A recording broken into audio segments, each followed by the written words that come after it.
So good day. My name is Hanafe Ecular from Bachelor of Physical Education, second year.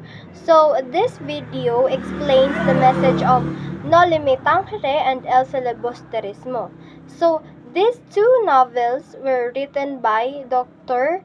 Jose Rizal to show the real situation of the Philippines during the Spanish colonization and to open the eyes of Filipinos about the problems in the society. So what is the novel mainly about?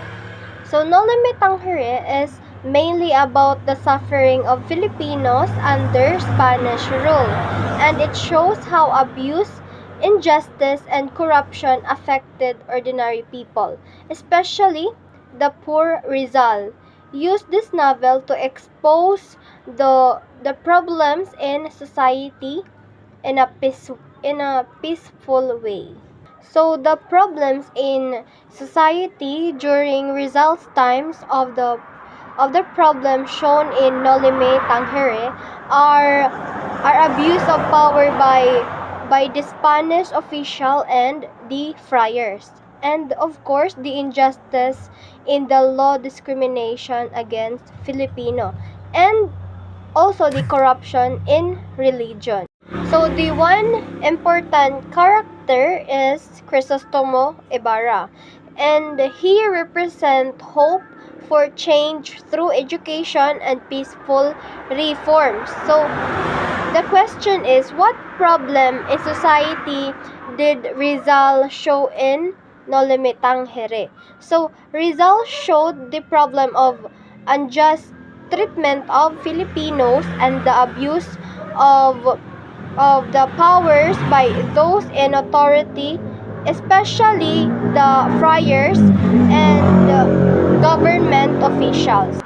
So, what is the novel mainly about? So, El Filibusterismo is mainly about revenge, anger, and revolutions. And it shows what happens when oppression continues and peaceful reforms fail. So, the tone of this novel is darker and more serious to compare to the Noli Me Tangere.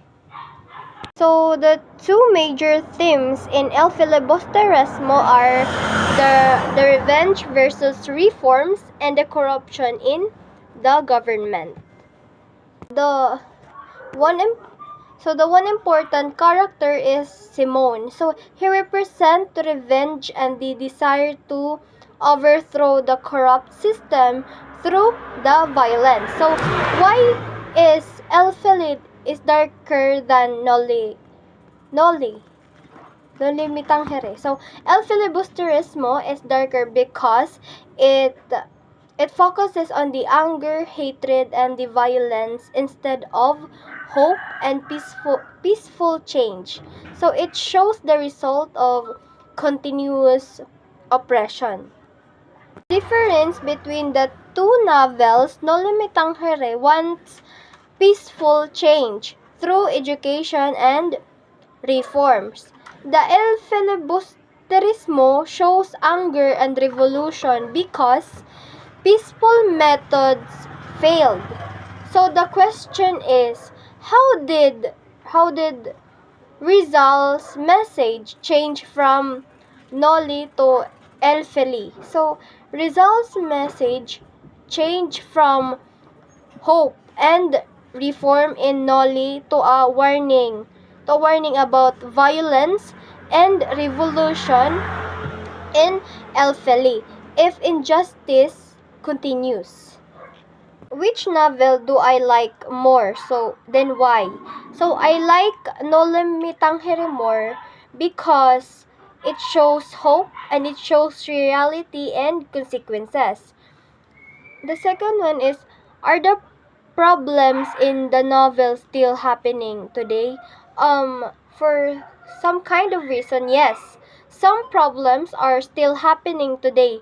And one example is the corruption in government, where some leaders abuse their power for personal benefit instead of serving the people.